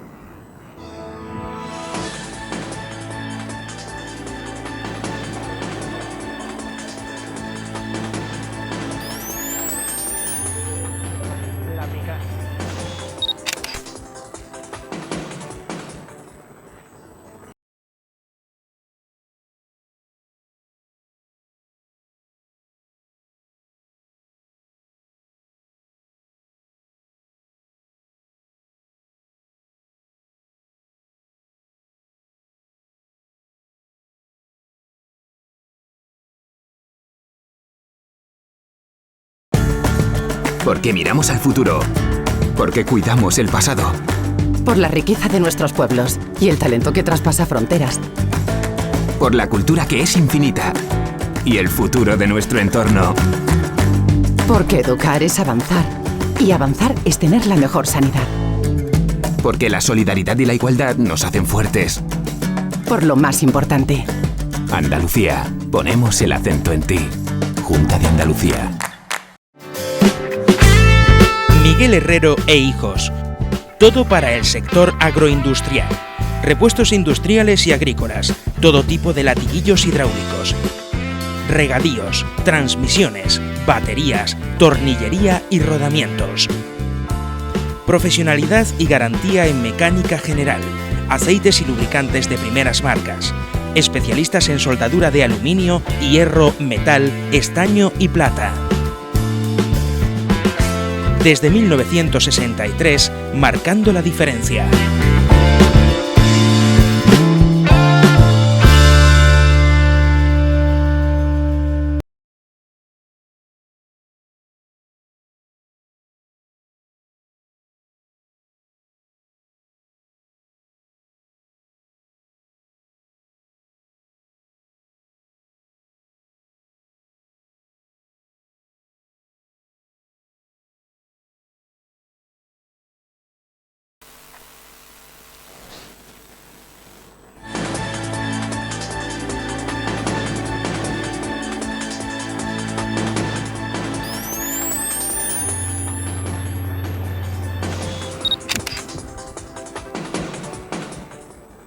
Estamos ya de vuelta en nuestra mesa de debate. Hoy hablaremos de los fondos FEDER con los periodistas Antonio Roldán, Rafael Cobo, el abogado Francisco Barbancho y se incorpora a nuestra mesa Sara García, arquitecta lucentina. Muchísimas gracias, Sara, por acompañarnos. En primer lugar, quería haber algún valiente que se atreva a dar un poco unas pinceladas de lo que son los fondos FEDER, porque yo creo que muchos de los espectadores escuchan hablar de estas palabras, pero no saben realmente a qué se refieren esos fondos. Yo mismo, valiente, alrededor. Bueno, estamos hartos de escuchar los fondos FEDER, sabemos que es dinero que viene de Europa, básicamente para obras, pues ese es el concepto general que entiende pues, cualquier ciudadano de a pie. Un poquito más técnicamente, pues, son unos instrumentos financieros que vienen de la Comisión Europea. Se trata de unas subvenciones a fondo perdido que gestionan directamente las administraciones públicas, bien los ayuntamientos, las comunidades autónomas u otras administraciones. El objetivo fundamental que tienen los fondos FEDER, que lo que significa son fondos de desarrollo regionales de las regiones, son, digamos, establecer, corregir los desequilibrios existentes entre las diferentes regiones de Europa. Pues bien porque por motivos, por factores sociológicos, económicos, de otra índole, pues no todas las comunidades ni todas las regiones europeas se encuentran en convergencia. Entonces, pues para converger en este sentido y mantener un equilibrio mínimo, pues se establecen estas subvenciones que tienen distintos ámbitos, pues bien pueden ser, como hemos dicho, para infraestructuras, pero también para innovación, para tecnológica, temas energéticos, temas algunos educativos también, en fin, y otras variantes que se irán hablando a lo largo de la tertulia, imagino. Básicamente, dinero que viene de Europa para converger entre las regiones que no se encuentran equilibradas. Una herramienta europea, ¿no? Que quede claro que es eso. Es mucha la cuantía que en cada programa de fondos FEDER viene a parar a los diferentes municipios, y en muchas ocasiones hemos podido observar cómo algunos dirigentes incluso dicen hay que gastarse el dinero en lo que sea porque si no se pierde esa subvención. ¿Realmente se piensa con detalle el destino final de esa cuantía económica y si realmente es el destino que los ciudadanos desean o la demanda que los ciudadanos desean o tienen en ese momento? Precisamente por eso, como ha comentado antes María Luisa, esta nueva convocatoria de FEDER incluye la posibilidad de que sean los propios vecinos los que digan en lo que se tiene que invertir ese dinero. Voy a comentar el tema si me permitís un poquito el tema de Priego, porque la verdad que lo comentaba María Luisa, un proyecto de 9 millones de euros, como se planteó aquí en el año 2002, a mí me parece una auténtica burrada, porque es lo que tú has dicho, Clara, muchas veces el político de turno pues se le plantea en su cabecita la megalómana intervención que se le cruce por su mente, como digo, y plantea precisamente, como ocurrió en Priego, restaurar toda la muralla del Adarve y hubo que adquirir un jardín histórico y acometer esa restauración. Estamos hablando del año 2002, se inauguró en el año 2013, pasaron 11 años y un proyecto que ha comentado Paco, el tema de que vienen fondos de Europa, pero no podemos olvidarnos que los ayuntamientos tienen que hacer una importantísima aportación, que eso fue lo que ocurrió en Priego. Si de Europa vienen 9 millones de euros, ¿cuánto tenía que aportar el Ayuntamiento de Priego? Evidentemente se fueron acortando actuaciones hasta que se hizo prácticamente lo mismo, también porque coincidió con una etapa de crisis económica. Como digo, y termino, importantísimo que ya no sea el equipo de gobierno de turno el que diga lo que se tiene que actuar, sino que precisamente en esta nueva convocatoria se ha abierto una especie de elección para que sean los ciudadanos los que elijan o los que digan los proyectos que se deberían de acometer, y ya se realizará dentro de esos proyectos una selección que yo creo que es una medida bastante democrática. Siguiendo con los ejemplos de los municipios de la comarca, también podemos sacar a colación uno de los grandes proyectos subvencionados por fondos FEDER en Cabra, en este caso fue el Centro Municipal Integrado. Estamos hablando de un proyecto de 4,5 millones de euros, financiado con 3,4 por parte de los fondos FEDER a través del Gobierno de España. Es decir, ahí hay 1.100.000 euros que tiene que aportar el Ayuntamiento de Cabra, pero no todos son bien y rosas en este caso, ni todos son luces, también hay sombras en este tipo de proyectos, y en este caso pienso que la mayor sombra que podemos contemplar en este sentido son las trabas burocráticas.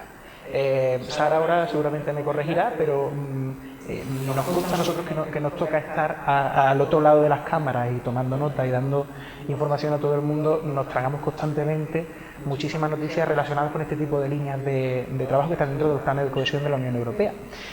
Pues siempre, o casi siempre, se saca a colación uno de los graves problemas que trae acarreados una financiación de este tipo, que es la falta de liquidez por parte de los ayuntamientos. ¿Por qué? Pues porque hay que realizar una serie de certificaciones periódicas, debe ir todo burocráticamente, exquisitamente cuidado en lo burocrático para que finalmente esos fondos se liberen. El dinero por lo general hay que adelantarlo porque las empresas todavía no hacen la fotosíntesis, se alimentan de dinero como todo el mundo y pues obviamente eso crea graves problemas de liquidez. Ahí está el Ayuntamiento de Cabra, un proyecto como el Centro Municipal Integrado que en principio no cuajó a nivel imagen, puesto que no se sabía muy bien el concepto, la idea de un centro que podía tener servicios deportivos, sociosanitarios, sociales, de todo tipo, para asociativos, vecinales, dentro de un enorme complejo que se edificó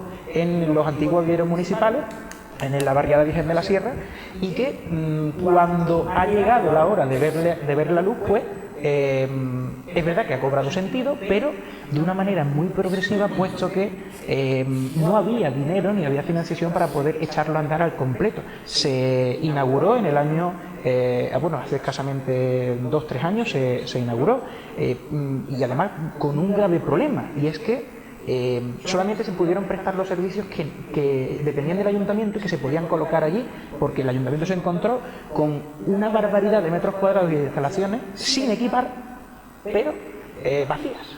Entonces, las demandas de los vecinos, sobre todo de la barriada, se vieron muy bien cubiertas: asociaciones de vecinos, Cáritas, bibliotecas, pero ciertos servicios, como por ejemplo los concertados con la Junta de Andalucía, el centro de estancia diurna, la unidad de atención temprana, se han tenido que ir adjudicando poco a poco. Voy al hecho de que crea graves problemas de liquidez.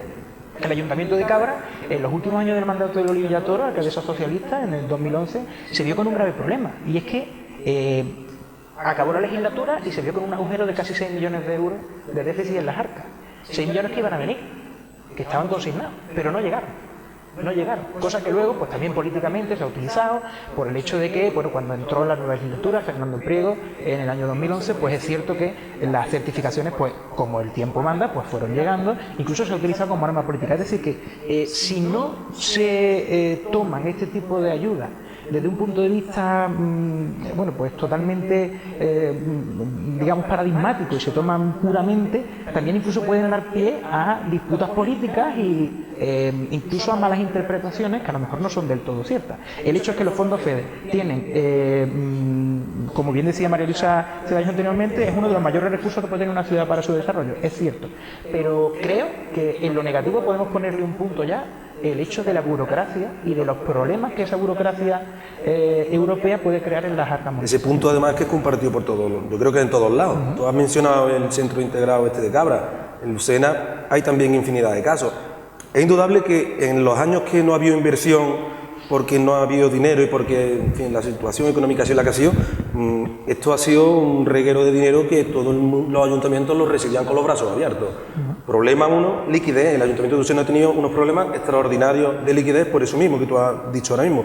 Problema segundo, el querer contar, por tarde de coger los 4 millones, tenés que aportar 2, firmando las consiguientes pólizas o préstamos que hubiera también que firmar. Y 3, los edificios, que sí, está muy bien, porque en Lucena, por ejemplo, se ha rehabilitado la Casa de los Moras, un edificio, una casa que era histórica, en fin, una hermosura, pero ahora mismo está vacía de contenido tremendamente. Ahora mismo no sabe nadie qué va a ir, qué utilidad se le va a dar, qué contenido va a tener. La casa está muy bonita, pero si no se le da contenido, después eso vale un dinero tremendo el mantenimiento, y bueno, Dios no lo quiera que al final vuelva a estar en un estado deplorable.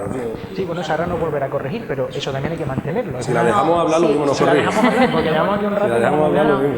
Yo sí que iba a hacer una puntualización a lo que ha dicho Francisco, que la Casa de los Moras es parte de los proyectos que se han realizado en Lucena con los fondos FEDER, pero yo creo que el principal y el que desde luego en la ciudad se ha beneficiado es la reconstrucción del casco histórico, de la peatonalización del casco histórico de Lucena, Yo creo que eso ha sido una regeneración económica en cuanto para el comercio menor, que creo que es notable, ¿no? Que está claro y bueno, y además está centro comercial abierto, bueno, la Asociación de Comerciantes de Lucena, que están súper contentos porque es cierto que cuando se estaban realizando las obras no pararon las quejas, porque claro, era un caos, era caótico, las calles estaban...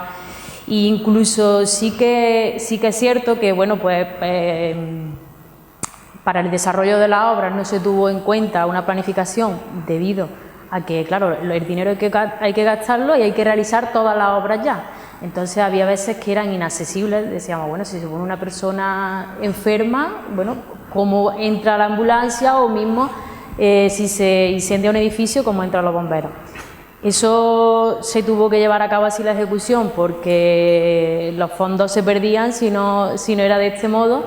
Y bueno, a día de hoy sí que tenemos un resultado que es mejorable si se le da una vueltecita en cuanto, ya hablando de temas de materiales y demás, y de la calidad propiamente dicha de lo que es esa ejecución, pero sí que es cierto que bueno, que la ciudad se ha beneficiado de esto, y por supuesto el auditorio de Lucena, o sea que también muy criticado en la ciudad, pero no deja de ser una intervención que desde luego no estaba demandada, ¿no? ¿O sí estaba demandada? No estaba demandada, pero bueno, ¿qué ciudad demanda un auditorio? Bueno, o sea, ¿qué ciudad de los habitantes de Lucena demanda un auditorio? Bueno, pero es que sí puede ser un punto de partida a nivel turístico para Lucena, ¿no? Yo os haré una pregunta, hombre, a colación de lo de las prisas, y es que es curioso porque todas estas espectaculares intervenciones, yo no sé lo que ocurre, que llega la fecha, tenemos que terminar. Yo recuerdo aquí el mes de diciembre del año 2012 que fue espectacular, vamos, esto es como si pones la cámara, graba a cámara rápida y se veían los operarios que parecían hormiguitas, pero has dicho una frase importantísima. ¿Tú crees que esas obras, por esa celeridad final de tenemos que acabar, tienen la calidad que verdaderamente se demandan? Aunque evidentemente tendrán que pasar unas certificaciones de obra, pero no sé, yo soy de la opinión que lo que se hace demasiado rápido, algunas veces algún fallito tiene que tener. Hombre, yo como técnica me atrevería a decir, no es que crea, es que estoy segura que no están hechas en la calidad que deberían de estar. Eso creo estar casi segura de, bueno, además prueba de ello lo tenemos que a los meses muchas veces pues tenemos que volver a levantar la calle, volver a hacer y a retocar, ¿no? Eso sí que es cierto que no están hechas con la calidad que deberían estar, porque además la obra necesita de unos procesos que desde luego pues no se han terminado de cumplir en algunas calles. Yo respecto al planteamiento que se hace ahora de la regeneración del casco histórico, soy un convencido de que si algo ha conllevado la reforma del centro de Lucena, ha sido positiva, ha sido una mejora. O sea, eso es indudable. Quien lo critique eso es porque, en fin, o no tiene ojo o quiere criticar todo lo que se haga. Claro, también te digo una cosa, aprovechar unos fondos FEDER que vienen para la regeneración de un casco histórico, las calles al final es una obra prioritaria para un ayuntamiento. Es decir, si no se arreglan hoy, se tendrán que arreglar mañana o pasado o el otro. Con lo cual, bienvenido ese dinero, la parte que haya que asumir por parte del ayuntamiento, pues estará bien utilizada. Y después, en cuanto a la ejecución, pues ya lo habéis dicho todo, tanto por la celeridad, por las prisas, como por los materiales, como por... Estamos hartos pues de ver que con las propias fianzas se siguen retocando porque no han pasado 2 meses ni 3 y bueno, por lo menos no hay que asumir un coste adicional. Yo me refería a los edificios sin contenido, dando por supuesto que ese edificio es un elemento que ha aportado a Lucena. Sin embargo, con lo del auditorio, yo creo que no he coincidido con nadie que mientras que aquello se estaba levantando, dijera nada bueno de aquello, porque aquello está en una parte de Lucena, bueno, pues una parte por la que se está expandiendo, que está en un recinto ferial extenso, una plaza de toros que, bueno, pues que ha venido a menos, con un río recuperado al que se le echaron 10 millones de euros, pero nadie sabe dónde están esos 10 millones de euros. Es decir, por la ubicación, por el mamotreto que hay, después indudablemente una vez puesto en marcha, si se le ha dado contenido y se le está dando un contenido que no era previsible además, porque Lucena tiene un Palacio Irisana, que es donde se desarrollan las actividades culturales, bueno, y estaba carente de actividad. Entonces decíamos, pues con las mismas butacas que tiene en la actualidad prácticamente el auditorio, tiene en torno a 400 y pico, aunque tiene una segunda fase para ampliarlo, creo que más de 800. Pero bueno, lo que quiero decir es que en un principio la gente era bastante reacia a que se cumplieran las perspectivas que se anunciaban. Bueno, esto no es como empieza, esto es como acaba. Ojalá siga en un recorrido de ese tipo, dándole contenido cultural, escénico, de toda la índole que se le está dando y, bueno, y que convenza a los que todavía no estamos muy convencidos, o los que no están muy convencidos del todo. Ahí tuvo que aportar el ayuntamiento. Esa obra tuvo un presupuesto de 7 millones de euros, fueron 8 millones. Eso lo desconozco.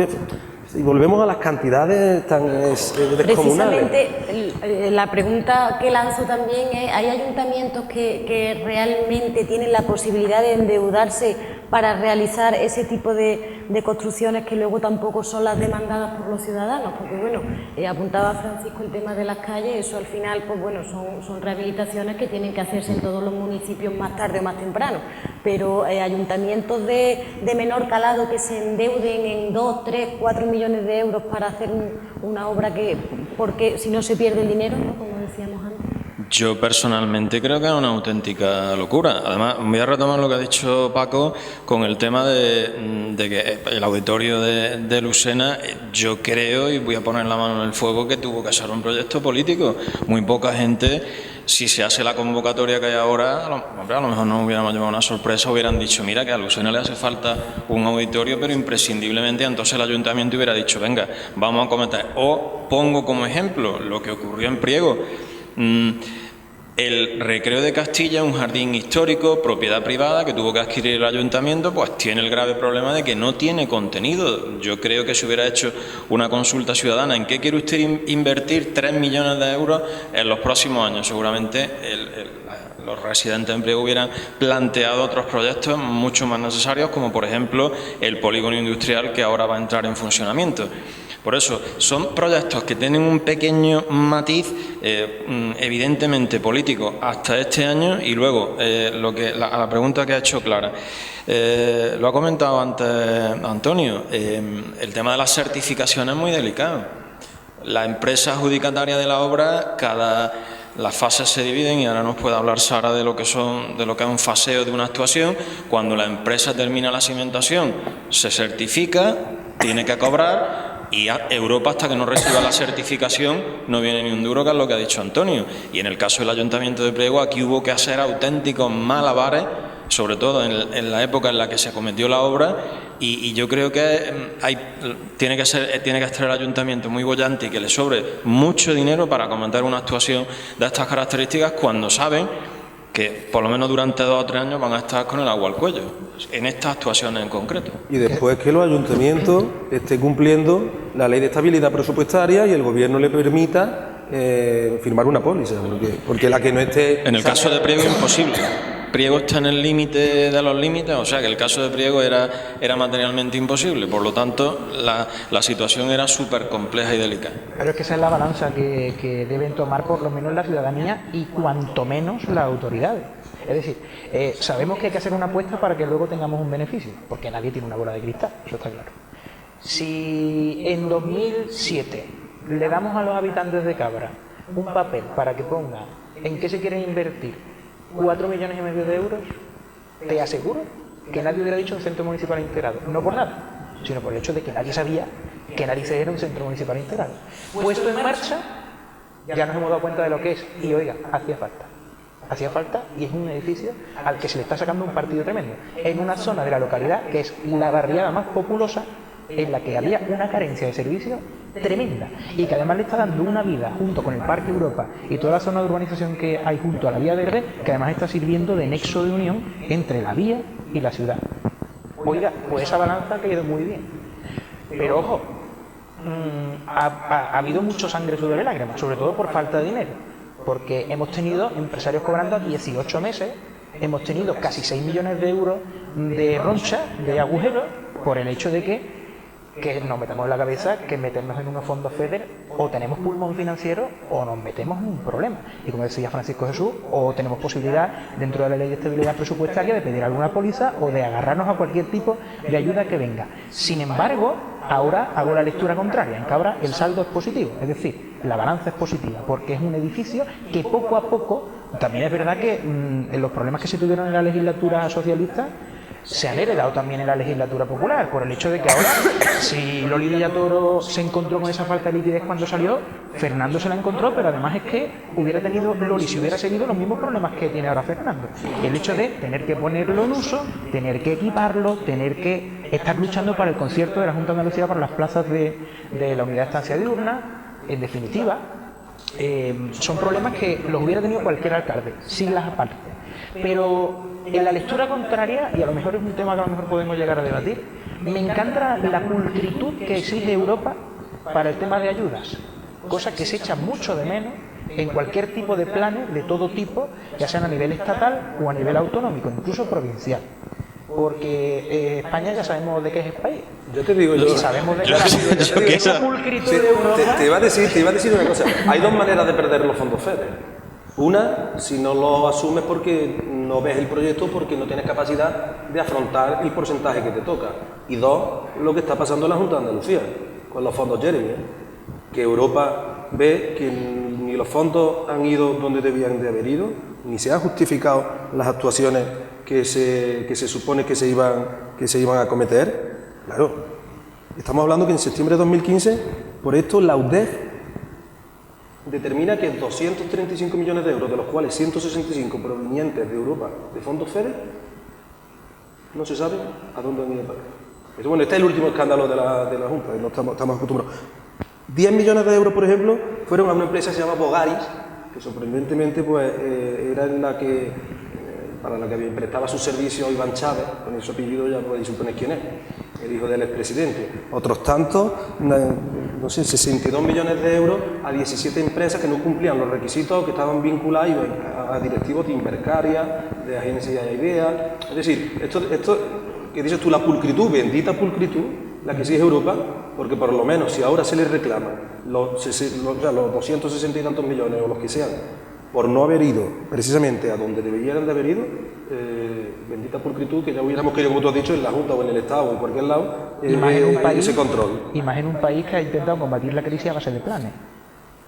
Sí. Porque si no se llega a ser por los planes de empleo a nivel estatal, el famoso plan E, los planes de empleo de la Junta de Andalucía y demás. Para planes, no son los mismos los planes.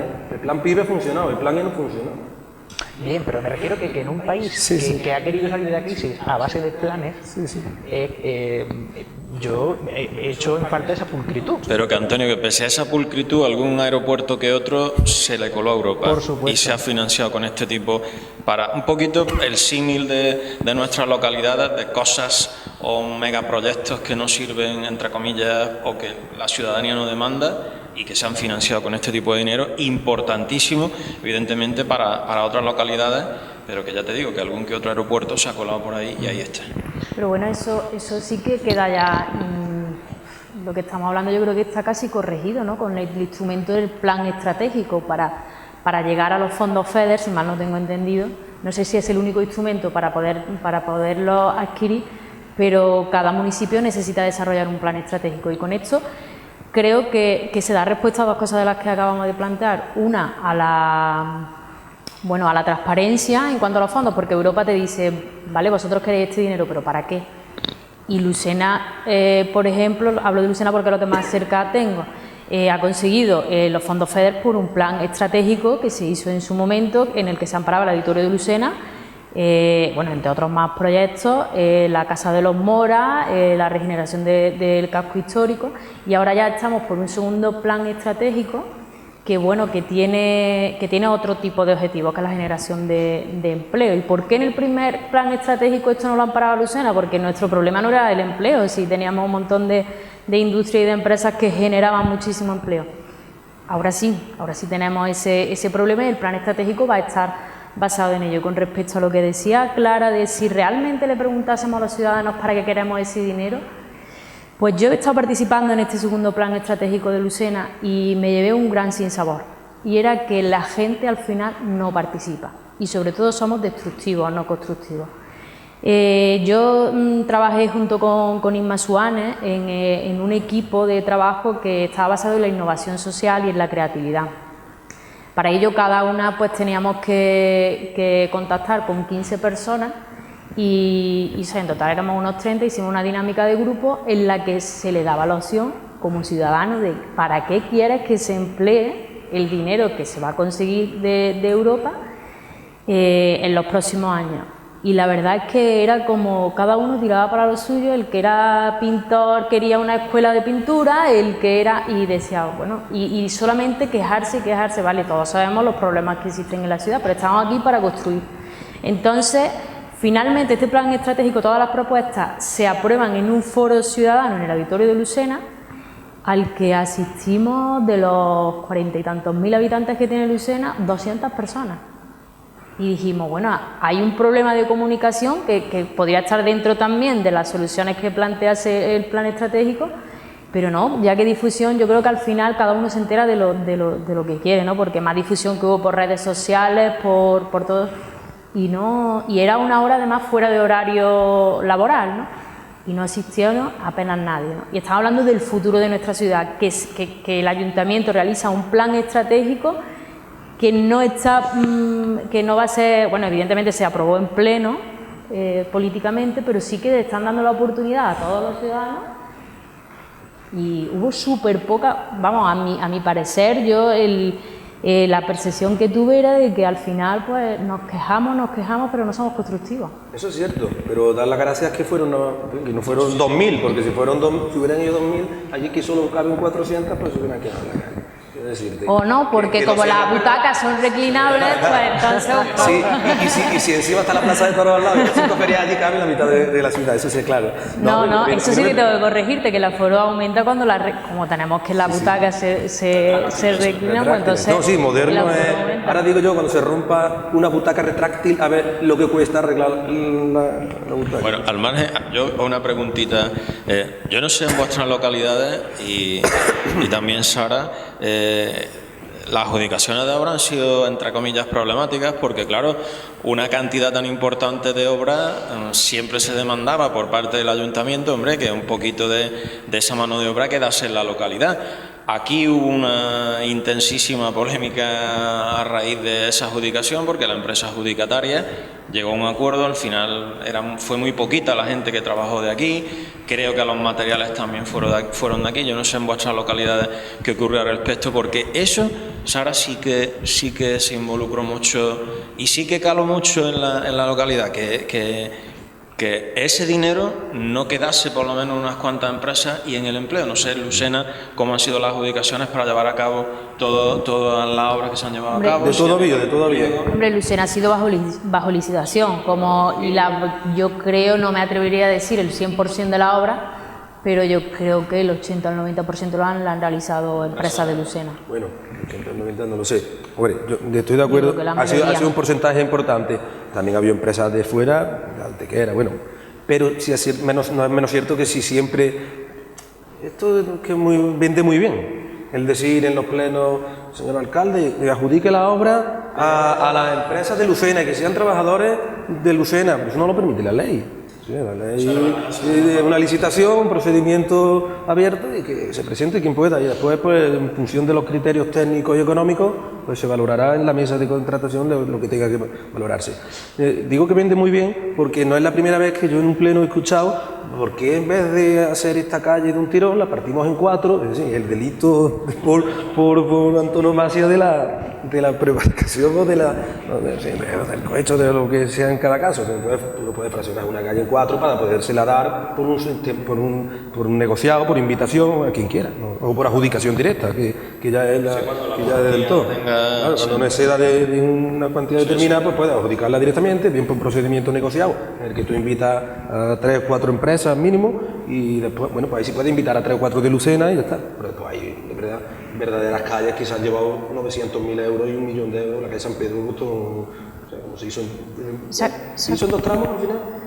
Sí, son 2 tramos. Sí, son 2 tramos, pero vaya, el segundo tramo costó un presupuesto muy grande, que no puedes ni puedes trocearlo, pero que se dice mucho eso, tanto lo de las empresas. Son muy habituales, claro. Que en Lucena, en fin, ha dado un trabajo muy importante a empresas de Lucena que llevaban unos años pues como llevaban y que han tirado de albañiles que tenían con anterioridad en la época de bonanza y que estaban ahora pues desempleados. O sea que benditos sean los fondos FEDER en ese sentido y en otros positivos.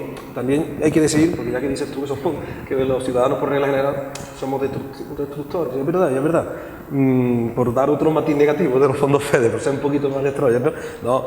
Que está muy bien que venga, pero que tengamos en cuenta por qué vienen los fondos FEDER a Andalucía. Pues porque somos una región pobretica, sí, pero después no tenemos de nada. Después de tantos años, mira, Andalucía tiene todo para ser la primera de España y de Europa. Y sin embargo somos la primera en muchas cosas muy malas y la última. Sí, a mí no me gusta autoflagelarme porque después aquí se vive muy bien esta tierra. Pero también es cierto que tenemos los parámetros, los negativos los lideramos y los positivos estamos a la cola. O sea que el País Vasco nos recibe fondos FEDER seguramente con un 12% de paro. Aquí con un 32%, pues, o los recibe o estamos mañana a tiro. Si os parece, vamos a concluir ya aquí la mesa de debate. Sí quería hacer un repaso de las noticias que hemos destacado al inicio de Foco. En Cabra y en Lucena hablábamos de las sesiones plenarias que han tenido lugar esta semana, ambas con aprobación de las ordenanzas municipales. En Priego hablábamos del encuentro de marketing trama que se celebraba entre los días de ayer y hoy se clausuraba en Lucena. Un titular brevísimo porque nos agotamos el tiempo. Bueno, pues en Cabra el titular podría ser que por segundo año consecutivo bajan los impuestos, algo extraño hoy día, pero parece ser que la situación económica y financiera del Ayuntamiento de Cabra sí lo permite. En este caso, el año pasado descendieron en este presente ejercicio, 2015, un 5% de manera genérica, aunque existen impuestos que han bajado en mayor porcentaje. Y también en este año, pues tomando en este caso como indicador el índice de precios al consumo entre agosto del año pasado y agosto de este año, ha descendido en un 0,4%, no es ni medio punto porcentual, es algo en algunos casos simbólico, sobre todo en las cuantías, en las ordenanzas más bajas, pero es cierto que existen algún tipo de medidas que sí han bajado en mayor porcentaje y la presión fiscal se ha aligerado bastante. Por ejemplo, como hito, el tramo local del impuesto de bienes inmuebles, el famoso IBI, va a bajar en Cabra por primera vez en no sé cuánto tiempo, un 6%, y las plusvalías también un 15,8%. Todo esto está muy bien para los contribuyentes. La contrapartida es que el Ayuntamiento deja de ingresar como mínimo 1.100.000 euros. De todos modos, se ha asegurado desde el Gobierno municipal que en ningún caso va a haber merma de servicios públicos por parte del Ayuntamiento porque se deje de ingresar ese dinero, aunque es cierto que eso sí va por lo menos no a lastrar, pero a un poco afectar el próximo proyecto de presupuesto que se presenta el próximo pleno del mes de diciembre. Y si me deja antes de terminar, rifirrafe político entre el Partido Popular y el Partido Socialista por segundo pleno consecutivo. En primer lugar, en el pleno del pasado mes de septiembre, por la denominación de la Ciudad de los Niños, el Partido Socialista planteaba la posibilidad de rebautizarla como Ciudad de la Infancia por aquello de que guardara los cánones del lenguaje de género que, según ellos, según su formación defiende, pues deben imperar en todo lo que tenga que ver con lo público, algo que desde las filas populares pues no se tomó muy en serio, digamos. El hecho descartaron en todo momento el hecho de modificarlo, y en este segundo pleno pues el líder el portavoz socialista, Jesús Rodríguez, pues hizo una defensa de su petición en aquel momento y casi que afeó el hecho de que en el pleno de septiembre pues el Partido Popular no tomara muy en serio su decisión, lo cual desató la ira del alcalde Fernando Priego, que bueno, pues la verdad es que salió a barreras y dijo, bueno, pues aquí vamos a poner los puntos sobre las IES. Cada uno con cierta vehemencia defendió su postura, algo poco visto últimamente en el salón de plenos del Ayuntamiento de Cabra, que como todos sabemos, y en ese sentido pues lo enarbolo en esta mesa donde vosotros tenéis plenos maratonianos, tenemos el lujo de terminar un pleno de ordenanzas a las 10:05 de la noche, o sea que somos la envidia de la comarca en ese sentido. Habéis tenido también visita esta tarde del presidente del Gobierno, Mariano Rajoy, pero eso ya en el próximo Foco. La semana que viene te lo cuento. Tenemos que dar cumplida información. En Lucena, sesión plenaria también ha habido, ordenanzas municipales, resultados. Jornada maratoniana, como dice el compañero. Se adelantó, curiosamente, los plenos empezaban a las 8 y siempre por unidad de actos como límite a las 12. Se adelantó a las 7 porque hay dos formaciones nuevas, pero con esto de agilizar los plenos para que no dieran las 12. Ayer empezó a las 7 y acabó a las 12:05. Eso es dato uno. Bueno, como acuerdo de pleno de ayer, como fue el pleno de las ordenanzas municipales, Se aprobaron con el apoyo de los 2 concejales de Ciudadanos, más los 9 que tiene el Partido Socialista. Curiosamente, el Partido de Ciudadanos llevaba como una rueda de prensa, en fin, todo este tiempo previo al debate de las ordenanzas municipales, poniendo sobre la mesa para el apoyo una bajada del IBI. Bueno, ayer pues se resignaron, apoyaron al gobierno socialista con las ordenanzas y del IBI ni hablar nada. O sea, una rebaja de escaparates o la eliminación de una tasa de escaparate y poco más. Y como dato muy curioso que también hubo Gresca, pues unos famosos trienios que cobran el alcalde y 2 de los concejales, que cuando se redujo, bueno, cuando se le puso tope a los salarios de los alcaldes y de los concejales por el gobierno de España en la ley de presupuestos, pues se le tuvo que reducir en 1000 y algo euros porque se excedía del límite. Bueno, pues con posterioridad a eso, sin haberlo cobrado antes, estos 3 ediles, el alcalde y otros 2, pues solicitan el cobro de sus trienios en calidad de funcionarios. Totalmente legal, pero estéticamente cero en los tiempos que corren. Y Sara ha estado visitando el encuentro Trama. ¿Qué es lo que nos puede contar de lo que ha sucedido allí entre los días de ayer y hoy? Ayer en Priego y Ayer en Priego, efectivamente. Yo ayer asistí a la jornada durante la mañana, ya por la tarde no pude asistir. Y bueno, la verdad que cuanto menos interesante todas las ponencias que hubo ayer, y como encuentro de jóvenes profesionales también muy fructífero, sobre todo hoy la parte que ha correspondido a la que se ha celebrado aquí en el Auditorio de Lucena en cuanto al Speed Networking, en la que bueno, pues muchísimas empresas han expuesto, digamos, pues todos sus negocios con visión hacia el marketing y al turismo. Pues la verdad que ha sido unos encuentros bastante fructíferos. ¿Algún apunte, Rafael? El apunte que el sector de la subbética y de Andalucía en este caso, porque en la jornada del miércoles y jueves hemos visto que había muchos asistentes de prácticamente toda Andalucía, el peso de la subbética en el tema del turismo y sobre todo lo que los ponentes de ayer miércoles dejaron bastante claro en las 2 ponencias, yo diría que las más importantes. Primero, la importancia de la imagen, esto de hacer un vídeo y de aquella manera o subir una serie de fotografías del establecimiento de aquella manera, ya hay que desterrarlo, y el peso que cada vez están teniendo las redes sociales en el tema de la promoción turística, que afortunadamente, según algunas de las preguntas que se hicieron allí, los establecimientos de la subbética lo están haciendo bastante bien y están bastante bien posicionados. Pues muchísimas gracias a todos por acompañarnos, Antonio Roldán, Sara García, Francisco Barbancho y Rafael Cobo, y a todos ustedes les emplazamos a la próxima semana, jueves, como ya recordarán hemos cambiado el día de emisión, a partir de las 8:30 de la tarde. Muchísimas gracias por su confianza.